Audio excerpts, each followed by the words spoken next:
दत्तात्रेय जी बैठे रहे और देखते रहे। और जब बारात चली गई तो दत्तात्रेय जी ने पूछा कि भाई साहब, बारात यहां से गई है, किस तरफ गई? उसने कहा बारात गई? कहां बारात गई? मैंने तो देखा नहीं बारात। भाई बारात जाती है तो हल्ला होता, बाजे बाजे बजते हैं। दत्तात्रेय जी बोले बजे तो थे। बोले फिर मैंने नहीं सुना। क्यों नहीं सुना? क्योंकि मैं अपने काम पे बिजी था। मतलब अपने काम की इतनी एकाग्रता थी कि सामने क्या चल रहा है पता नहीं है। ऐसे ही भजन में इतनी तल्लीनता, इतनी एकाग्रता होनी चाहिए कि आपके बाजू में क्या चल रहा है पता नहीं होना चाहिए। आपको जब यहां का पता नहीं लगेगा तब उसका पता लग जाएगा, और यहां का पता रहेगा तो उसका पता कभी प्राप्त नहीं कर पाओगे। यहां का पता भूलना पड़ेगा तब उसका पता चलेगा। यहां का पता है तो उसका पता कैसे लगेगा? जब मैं था तब वो नहीं, अब वो है। मैं ना है प्रेम गली अति साकरी, जा मैं दो न समाए। प्रेम की गलियां इतनी सकरी हैं कि यहां दो नहीं आते, या तो आप आओ या तो वो आएगा। जैसे मिश्री पानी में घुलकर एक हो जाती है, ऐसे आप ना रहें। जब मैं भी कृष्ण, जब कोई पूछे तुम कौन हो, तो कृष्ण का इतना चिंतन, कभी कभी आप जिसका चिंतन करते हैं वही निकल जाता है। गोपियां कृष्ण का इतना चिंतन करती थी, इतना चिंतन करती थी कि गोपियां जब मक्खन बेचने जाती थी ना तो वो कहती थी माधव ले लो माधव। पहले बोली मक्खन ले लो मक्खन, फिर ऐसा ध्यान लगा कि कृष्ण उनके करीब है, ऐसा चिंतन किया तो वो भूल गई कि मैं कौन हूं और क्या कर रही हूं। चिल्लाने लगी माधव ले लो माधव, माधव ले लो माधव, गोविंद ले लो गोविंद, कृष्ण ले लो कृष्ण। किसी ने पूछा क्या बेच रही है? बोले मक्खन। तो बोले मक्खन मक्खन बोल, कृष्ण कृष्ण क्यों बोल रही है? अर्थात उन्हें यह नहीं पता था कि मैं क्या कह रही हूं। जब ऐसी तल्लीनता हो, जब ऐसी एकाग्रता हो, तब कृष्ण के मिलने में देर नहीं लगती, और 2-4 दिन भी नहीं लगते, तुरंत तार मिल जाते। जीवात्मा और परमात्मा मिलकर एक हो जाता है ना।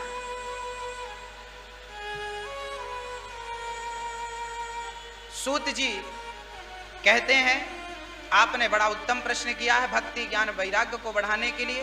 तो भक्ति हो, ज्ञान हो और वैराग्य भी हो। संसार को भूल जाने की आदत होनी चाहिए। अब जगन्नाथपुरी आए हैं और दिन भर बहू से बतियाती रहो पुरी में बैठ के, बहू कैसी हो, खा लिया, बेटे ने नाती पोते ने सब बढ़िया है। अब यहां बैठ कर भी तुम वहां की याद कर रही हो, तो यहां रहने का फायदा क्या? अरे तन से मत रहो, मन से रहो। तन से तो अपने घर पे भी रहते आप, और मन से पुरी में जगन्नाथ भगवान का दर्शन करते तो भी बराबर फल प्राप्त होता। लेकिन यहां तन से रहकर मन से कहीं और है तो वो बेकार है। इसलिए तन से भी रहो, मन से भी रहो। घर परिवार को भूलने की आदत बना लो, क्योंकि आज तो 7 दिन के लिए छोड़ा है, एक दिन तो हमेशा के लिए छूटेगा। तो आदत अभी से छोड़ने की। अभी तक हमने पकड़ने की आदत बनाई थी, अब छोड़ने की। अच्छा, पकड़ने में सुख है कि छोड़ने में? हाँ?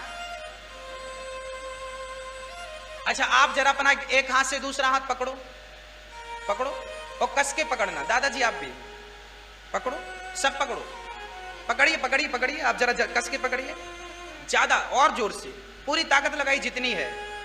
मैं आप भी लगाओ, पकड़ो जोर से, और दबाइए दबाइए, उसको दबाइए दबाइए। अब छोड़िए। पकड़ने में अच्छा लग रहा था कि अभी अच्छा लग रहा छोड़ने में? हाँ, यही तो हम कह रहे हैं, पकड़ने में सुख नहीं है, छोड़ देने में सुख है। छोड़ दीजिए संसार को और छोड़ दीजिए संसार की ममता को। आपने पकड़ रखा, बेटा बेटी, पैसा, परिवार, पद, प्रतिष्ठा पकड़ रखा। ये पकड़ ही आपको कमजोर करती है। पकड़ यहां नहीं होना चाहिए, पकड़ उसके चरणों की बनाओ। पकड़ना है तो उसके चरण पकड़ लो, क्योंकि ये कितना भी तुम कस के पकड़े रहो एक दिन छूट जाएगा। तो कल छूटेगा तो आज ही छोड़ दो भाई साहब। कोई लात मार के छुड़ाए उससे अच्छा अपनी इच्छा से छोड़ दो। हाँ? इसलिए संसार को पकड़ने में नहीं, वो लोग बहुत दुखी हैं जो संसार को कस के पकड़े हैं, वो लोग बहुत सुखी हैं जिन्होंने संसार को छोड़ रखा है। सुख कहां है? पकड़ने में नहीं, छोड़ने में। मंजिल भी तब मिलती है जब छोड़ेंगे। माना कि ये 100 रुपए हैं, अब आप को नदी के पार जाना है, केवट बोला मैं 100 रुपए लूंगा, तो अब आपको 100 रुपए छोड़ने पड़ेंगे कि नहीं? 100 रुपए छोड़ेंगे तभी तो मंजिल मिलेगी। आप लोग घर से जगन्नाथपुरी आए तो पैसा तो लगा होगा ना, किराया भाड़ा।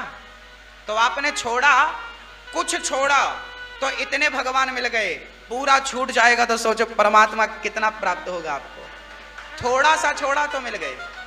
कितना छोड़ा होगा आपने? 1000, 2000, 4000, 10,000, इतना सा छोड़ा तो बिहार जगन्नाथ भगवान मिल गए।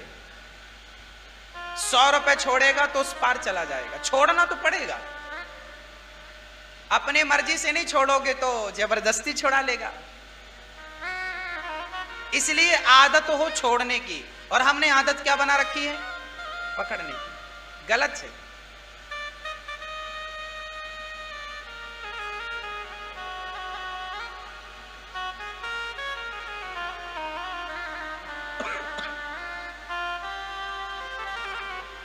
सूत जी महाराज कहते हैं,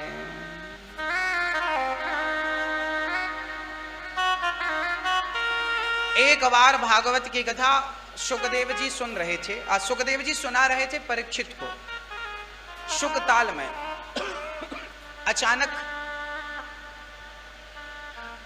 अचानक देवराज इंद्र आ गए। इंद्र ने अमृत का कलश रख दिया सुखदेव जी के चरणों में प्रणाम करके, प्रभु ये अमृत आप परीक्षित को पिलाइए और कथा अमृत आप हमें पिला दीजिए। शुकम नत्वा वदन शर्वे स्वकार्य कुशलासुरा। सुखदेव जी को प्रणाम करके इंद्र ने कहा कि ये अमृत आप परीक्षित को पिलाकर कथा हमें पिलाओ। अच्छा, कथा इतनी कीमती है कि कथा के बदले इंद्र ने स्वर्ग का अमृत भी दे दिया। हम लोगों को सहज में मिल जाती है ना, तो हमें उसकी कीमत पता नहीं होती। ये कथा कोई साधारण कथा नहीं है। परीक्षित ने 7 दिन सुनी थी, 7 दिन में ही मोक्ष प्राप्त कर लिया।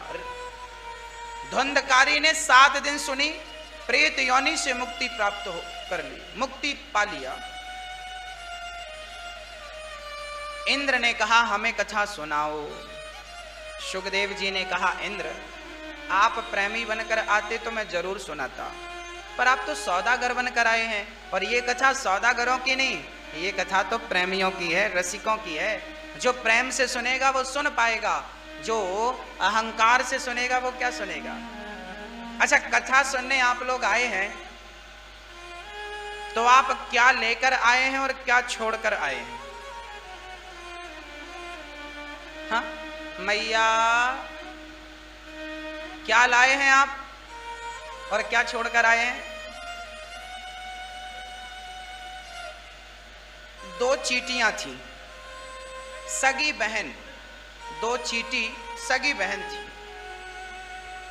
फर्क इतना था कि एक चींटी शक्कर के ढेर में रहती थी, दूसरी चींटी नमक के ढेर में रहती थी। एक नमक खाती थी, एक शक्कर खाती थी। एक दिन शक्कर खाने वाली चींटी अपनी बहन के पास गई। देखती हूं सुखी है कि दुखी है। जाकर देखा तो वो नमक खा रही थी। इसको बड़ी दया आई, बहन ये तू क्या खाती है? खारा है, हम तो इसे छूते भी नहीं है, चल मेरे घर वहीं रहना, बहुत खाने को है, चल। अब नमक वाली चींटी सोची मैं चलूं तो सही, पर इसके घर जाऊं कुछ खाने मिले ना मिले। तो नमक वाली चींटी थोड़ा सा नमक का ढेला अपने मुंह पे दबा लिया किनारे और चल पड़ी, और जाकर बैठी कहां? शक्कर के ढेर में। शक्कर वाली चींटी बोली बहन कैसी लगी? नमक वाली बोली कैसी भी नहीं लगी, जैसे रोज लगती थी वैसी लगी। शक्कर वाली बोली पहली बार शक्कर खा रही और इसे अच्छा नहीं लगा, जरा अपना मुंह खोल। जब मुंह खोला तो उसके मुंह पे नमक का ढेला था, तो वो शक्कर खा रही थी तो उसके मुंह पे ऑलरेडी नमक था, तो वो शक्कर भी खारी हो रही थी, तो खारा ही खारा जा रहा था। अब शक्कर वाली चींटी बोली ये नमक का ढेला निकाल, और मुंह साफ किया और फिर खिलाया, तो चींटी दीवानी हो गई शक्कर की। जब तक मुख में नमक का ढेला था तब तक शक्कर का स्वाद नहीं मिला। तो कहीं आप लोग भी अपने घर से नमक का ढेला दाब कर तो नहीं लाए?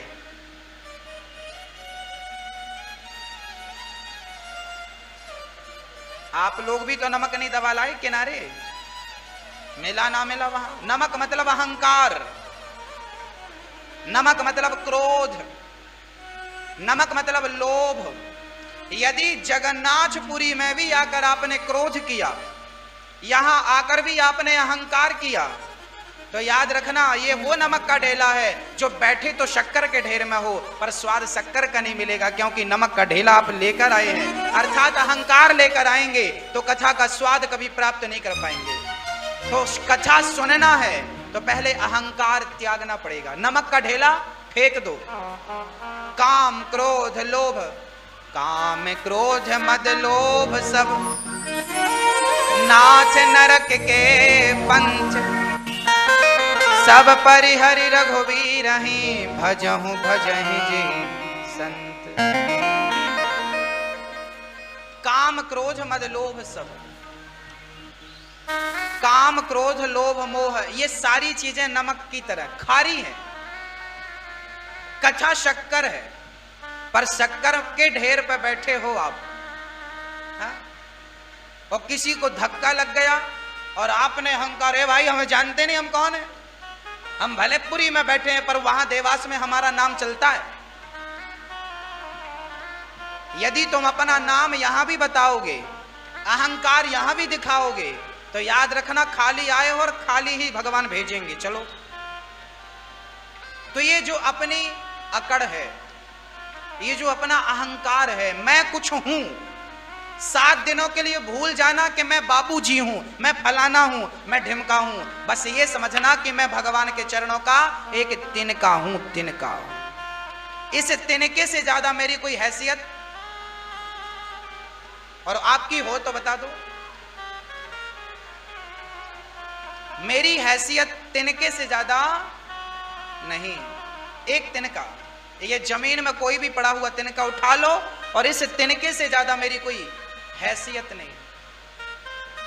जब इतने सहज और सरल आप बन जाएंगे, जगन्नाथ भगवान ना हाथ पसारे खड़े हैं, ऐसे खड़े हैं। क्यों खड़े हैं? भगवान कहते हैं कि मैं तो खड़ा हूं तुम्हें गले से लगाने के लिए, बस तुम मेरे गले से लगने लायक तो बन जाओ, योग्य बन जाओ, तुम्हें गले से लगा लूंगा। हम लायक बनते नहीं, वो लगाता नहीं। हमसे अहंकार नहीं छूटता।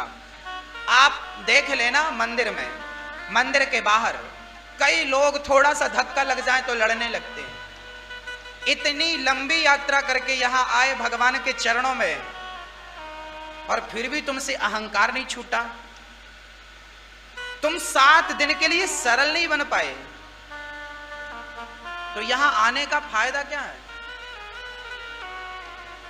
बिल्कुल सरल, नम्र, सहज, मैं कुछ नहीं हूं, ये याद रखोगे कि मैं हूं, मैं हूं, मैं हूं, तब तक आप भूल नहीं पाएंगे, अहंकार को त्याग नहीं पाएंगे। आप भूल जाइए मैं कुछ हूं, बस याद रखिए राम दूत मैं मातु जानकी, सत्य शपथ करुणा निधान की। हनुमान जी लंका गए, किसी ने पूछा कौन हो तुम, तो हनुमान जी ने अपना परिचय दिया, मैं कौन हूं, राम दूत मैं राम के चरणों का दास हूं, सेवक हूं। मतलब अपना परिचय दिया हनुमान जी ने, तो उस अपने परिचय में भी राम को जोड़ा। अब बोलते हनुमान, मैं हनुमान हूं, छलांग लगा के समुद्र पार कर गया, मैं वो हनुमान हूं जो छलांग लगा के समुद्र को पार कर गया, मैं वो हनुमान हूं जिसने लंका में आग लगा दी, मैं वो हनुमान हूं कि मैंने सीता को ना खोजा होता तो राम सीता को खोज नहीं पाते, मैं वो हनुमान हूं कि लक्ष्मण जी को शक्ति लगी, मैं ना होता तो लक्ष्मण मर जाते, मैं वो हनुमान हूं। ऐसा परिचय दिया ना। रामदूत, मैं कौन हूं, मैं राम का सेवक हूं। मतलब अपना परिचय दे रहे हैं, वहां भी राम को याद कर लिया हनुमान जी ने। ये भक्तों का लक्षण है, मैं कुछ हूं ही नहीं। हनुमान जी से राम जी ने कहा, कहो हनुमान, आपने तो छलांग लगा करके समुद्र पार कर लिया, आप जैसा तो कोई पैदा ही नहीं हुआ। हनुमान जी बोले, प्रभु काय को अहंकार बढ़ा रहे हो मेरा, मैंने थोड़ी समुद्र पार किया, तो किसने किया? बोले हमें तो हेलीकॉप्टर मिल गया था, उस पर बैठकर चले गए, जहाज मिल गई। बोले कौन सी जहाज? बोले आपने अंगूठी दी थी ना हमें, वो अंगूठी हमारे लिए जहाज बन गई और राम नाम के सहारे हम पार हो गए सागर को पार। प्रभु मुद्रिका मेली मुख माही, जलधि लांघ गए अचरज नाही। उस मुद्रिका के सहारे, क्योंकि उस पर लिखा क्या था, क्या लिखा था? राम नाम अंकित, राम नाम लिखा था। तो राम नाम के बल पर हनुमान जी समुद्र लांघ गए। तो राम जी बोले, तो फिर अच्छा गए तो थे हमारे हेलीकॉप्टर पे, पर आए हो तब तो छलांग लगा के आए हो ना। हनुमान जी बोले मैं अपने हेलीकॉप्टर में नहीं, आपके हेलीकॉप्टर में गया और माता जी के हेलीकॉप्टर से वापस आ गया। बोले माता जी का कौन सा हेलीकॉप्टर? बोले माता जी ने आते समय हमें चूड़ामणि उतार तब दयाऊं, हरस समेत पवन सुत लयाऊं। जब मैं आने लगा तो सीता जी से हमने कहा, माँ जी हमें भी तो कोई निशानी दो, पहचान, जैसे रघुनायक मोहि दीन्हा, राम जी ने अंगूठी दी, आप भी कुछ दो। तो सीता ने चूड़ामणि दे दी। उस चूड़ामणि को हाथ में लिया तो हमें लगा कि वो सीता माँ की कृपा से ही हम समुद्र को छलांग लगा के पार कर गए। वो तो राम की कृपा और सीता माँ की कृपा, लोग हमें कहते हनुमान जी ने किया। हनुमान जी ने इतना बड़ा काम किया पर श्रेय लेना नहीं चाहा। श्रेय किसे दिया? श्रेय दे दिया राम को। और हम लोग छोटा छोटा काम करते हैं और अपनी छाती पीटते फिरते हमने किया। ये जो अहंकार है, हमने हमने मैंने मैंने मैं, ये मिट जाए तो ईश्वर निश्चित मिलेगा। आपको ईश्वर से दूर किसने किया? अहंकार ने।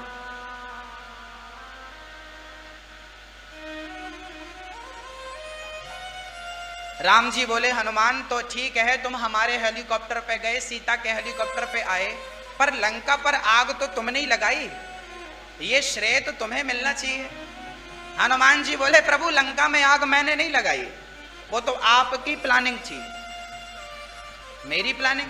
बोले मैं ऊपर बैठा था अशोक वृक्ष पर, तभी त्रिजटा आई और त्रिजटा ने कहा सीता आज मैंने एक सपना देखा। क्या सपना? बोले सपने बानर लंका जारी, जातु धान सेना सब मारी। आज मैंने सपना देखा है कि सपने में एक बंदर ने लंका में आग लगा दी। हनुमान जी बोले मेरी तो कोई प्लानिंग थी नहीं, लगता है राम जी ही त्रिजटा के सपने में आके कह रहे हैं हनुमान जी गए हो तो अब आग वाग भी लगा के आओ।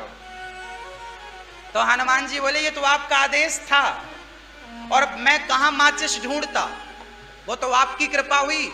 तो रावण ने कपड़ा पूंछ पर लगा दिया और मैं कहां कैरोसिन ढूंढता फिरता। बेचारे ने कैरोसिन भी डाला, मिट्टी का तेल, कपड़ा उसका, तेल उसका, आग भी उसकी। हनुमान जी बोले मैं कहां कपड़ा ढूंढता, कहां तेल ढूंढता, कहां माचिस ढूंढता, कपड़ा उनका, तेल उनका, आग उनकी, तो मैंने कहा पर घर भी इनकी जलाऊं। तो इन्हीं के तेल से, इन्हीं के कपड़े से, इन्हीं की आग से इन्हीं का घर जला दिया। उलटी पलटी लंका सब जारी, कूंदी पर आपुन सिंधु मजारी। आपकी कृपा हो गई तो सब काम हो गया। हनुमान जी इतना बड़ा काम करते हैं पर श्रेय लेना नहीं चाहते। हम लोग इतना सा काम करते हैं, श्रेय पहले चाहते हैं। चलिए, तो हम भगवान के दरबार में आए हैं तो क्या छोड़ के आएंगे? क्या छोड़ के आएंगे? अहंकार। अहंकार रूपी नमक का ढेला मुंह से बाहर कर दो, सहज सरल बनकर जाना यहां से। इंद्र ने कहा हमें कथा सुना दो। कथा सुखदेव जी ने नहीं सुनाई। 7 दिन की कथा सुन के परीक्षित का उद्धार हो गया। ये कथा इंद्र ने तराजू बांधी, स्वर्ग लोक में तौल कर देखना चाहा पर भागवत का पार कोई पा ना सका। इंद्र का अहंकार नष्ट हुआ। इंद्र भी अहंकारी हो गए थे, भगवान ने नष्ट किया। ये कथा एक बार तुंगभद्रा नदी के किनारे एक बार नारद जी ने भी ये कथा सुनी। नारद जी सारे तीर्थों में भ्रमण करते करते बद्रीनाथ पहुंच गए। वहां 4 संत मिल गए। चारों संतों ने कहा नारद जी आप उदास हैं, व्याकुल हैं, क्यों? तब नारद जी ने कहा मैं बड़ा परेशान हूं, क्योंकि एक बार मैं समस्त तीर्थों में गया पर शांति नहीं मिली। कहां कहां गए? पुष्करम तु प्रयागम च काशीं गोदावरीं तथा हरिक्षेत्रम कुरुक्षेत्रम श्रीरंगम सेतुबंधनम। मैं समस्त तीर्थों में गया पर शांति कहीं नहीं मिली, शांति नहीं मिली। तब गृहस्थों के घर गया, शांति नहीं मिली। संतों के घर, गृहस्थों के घर। अच्छा, आपके घर भी नारद जी गए, शांति मिली क्या? नारद जी कहते हैं गृहस्थों के घर भी शांति नहीं है। अच्छा, आप लोगों के घर पर शांति है कि नहीं? नहीं है। क्यों नहीं है शांति? लड़ती होंगी आप सासू मां से। हाँ। नारद जी कहते हैं शांति क्यों नहीं है? क्योंकि तरुणी प्रभुता गे है। घर में नई नई बहुओं की चलती है, सासू मां की कोई पूछ ही नहीं। अच्छा, आप लोगों की पूछ है कि नहीं? पूछ हनुमान जी की तो थी, आपकी पूछ है या नहीं? नहीं। अच्छा, आप लोग कह रहे हैं कि हमारी कोई पूछ नहीं है। जरा गंभीरता से विचार करना, आप लोगों का झगड़ा किस बात पे होता है? हमें पूछा नहीं। आप कह रहे हैं हमारी पूछ नहीं है, और झगड़ा ही पूछ का है। सास कहती है बहू ने पूछा नहीं, बहू कहती है सास पूछती नहीं। हम घर गए थे, पूछा नहीं। झगड़ा किसका है? पूछ का। हमें पूछा नहीं, खाने को नहीं पूछा, बैठने को नहीं पूछा, और हमारी माँ का झगड़ा तो एक साड़ी तक को नहीं पूछा। एक सज्जन बोले महाराज जी हमारी तो दिल्ली तक पूछ है, कहीं भी पूछ लो। हमने कहा हनुमान जी की इतनी सी तुम्हारी दिल्ली तक है। तो झगड़ा किसका है? पूछ का। हमें पूछा नहीं। और आप लोग कहते हो कि हमारी पूछ नहीं है। डायरेक्ट वाली तो नहीं है पर इनडायरेक्ट वाली बड़ी है। उसी पूछ का झगड़ा होता है या नहीं? शादी आपने कर ली और धोखे से किसी को कार्ड देना भूल गए, तो बाद में वो ताने मारता हमें तो पूछे ही नहीं, हमें तो पूछे नहीं। नारद जी कहते हैं कि सारे घरों में झगड़े चल रहे हैं, तरुणी प्रभुता के हैं, नई नई बहुओं की चल रही है, सासू मां की पूछ नहीं। और स्याल को बुद्धिदायका। हमारे ब्रज में तो कहावत है कि दीवार बिगाड़े आरो और घर बिगाड़े सारो। ज्यादा आलमारी मत काटना, घर पे कमजोर पड़ जाएगी, और घर पे ज्यादा साले सांप की मत चलनी, घर भी कमजोर पड़ जाएगा। क्योंकि साले की चलती है ना, तो साला जो भी फैसला देता है वो अपनी बहन के पक्ष में देता है। एक अंगा एक तरफ और परिवार एक तरफ झुकेगा तो पलट जाएगी गाड़ी। बैलेंस करके चलना पड़ता है ना। पत्नी भी नाराज ना हो, माँ भी नाराज ना हो, पिता भी नाराज ना हो, पुत्र भी नाराज ना हो, सबको लेके, एक पुरुष को सबको लेके चलना है। जबकि आपका साला तो केवल वही सलाह देगा जो आपकी बहन के पक्ष में हो, दुनिया चूल्हे में जाए। इसका उदाहरण शकुनी मामा। शकुनी मामा ने 100 की 100 भांजों को निपटवा दिया। माहिल मामा, शकुनी मामा, कंस मामा, कितने मामा। इसलिए सारे मामा बुरे नहीं हैं, पर शास्त्र कहते हैं कि मामाओं की सलाह कम ही लेनी चाहिए। ये मैं नहीं कहता, ये मेरा अपना पर्सनल मैटर नहीं है। मामाओं की सलाह जरा कम लेना चाहिए। सलाह किसकी लेनी चाहिए? पिता की, भाई की और गुरु की। क्योंकि कौरवों ने सलाह ली थी मामा से। मामा की सलाह ली तो भरी सभा में द्रौपदी की साड़ी उतारने लगे। ये मामा की सलाह है। निर्वस्त्र करने लगे। अर्थात सलाह आपका सलाहकार, कौरवों का सलाहकार शकुनी मामा थे और पांडवों के सलाहकार भगवान कृष्ण थे। आप ही बताइए विजय किसकी हुई? आपकी सफलता के पीछे आपका सलाहकार मायने रखता है। आपको सफल बनाने में आपकी सलाह जिसने आपको दी है, वो सलाहें बहुत मायने रखती है। हर सफल व्यक्ति के पीछे उसकी सलाह मायने रखती है। इसलिए कहीं आपके सलाहकार शकुनी मामा जैसे तो नहीं है, कहीं आपकी सलाहकार मंथरा तो नहीं है।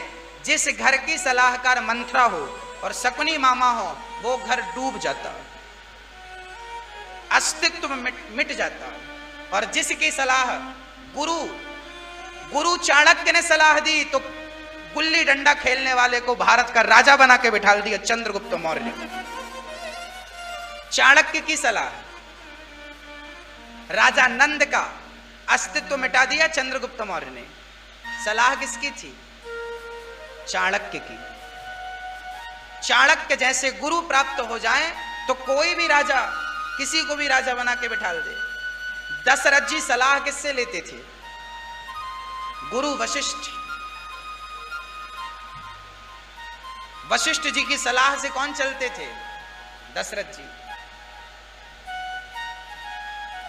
आपसे योग्य की सलाह लेना चाहिए, अयोग्य की सलाह मत ले लेना। आपसे ऊपर वाले की सलाह आपको लेना चाहिए, नीचे वाले की मत ले लेना। हाँ, समझ रहे हैं? आपकी मां, आपकी सास, आपके पति, आपके पिता और आपके गुरु उचित सलाह देंगे, इन पर भरोसा करो। कलयुग आ गया। नारद जी ने देखा शांति कहीं नहीं है, सीधे बद्रीनाथ वृंदावन गए। भक्ति बूढ़ी थी, ज्ञान वैराग्य बूढ़े थे। भक्ति तो जवान थी पर हालत अच्छी नहीं थी। तब सनकादियों ने कहा भागवत सुनाओ। हरिद्वार की पवित्र धरती पर भागवत की कथा प्रारंभ हुई। पहले दिन की कथा सुनते ही भक्ति महारानी ताता थैया करके नाचने लगी। भक्ति सुतौ तौ तरुणौ गृहीत्वा प्रेमैक रूपा सहसा विरासीत्। श्री कृष्ण गोविंद हरे मुरारी नाचेति नामानि मुहुर्वदन्ति। भगवान से मिलना हो तो उपाय भक्ति महारानी नाचने लगी।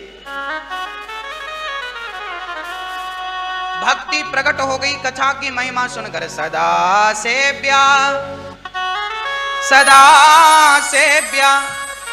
भागवत कितनी बार सुननी चाहिए? राम राम रटते रहो जब तक घट में प्राण, कभी तो दीन दयाल के भनक पड़ेगी कान। राम राम रटते रहो कब तक? बोले जब तक जिंदा है। मरने के बाद कौन जपेगा? फिर मरने के बाद लोग जपेंगे राम नाम सत्य, आप चुप रहेंगे। अभी आप जप सकते हैं, जपते नहीं लोग। भक्ति महारानी नाचने लगी, ओ मैं तो जपूं सदा तेरो नाम, दयालु दया करो। ओ मेरी लगी श्याम संग प्रीत कि दुनिया क्या जाने। जिस जिसकी प्रीत कन्हैया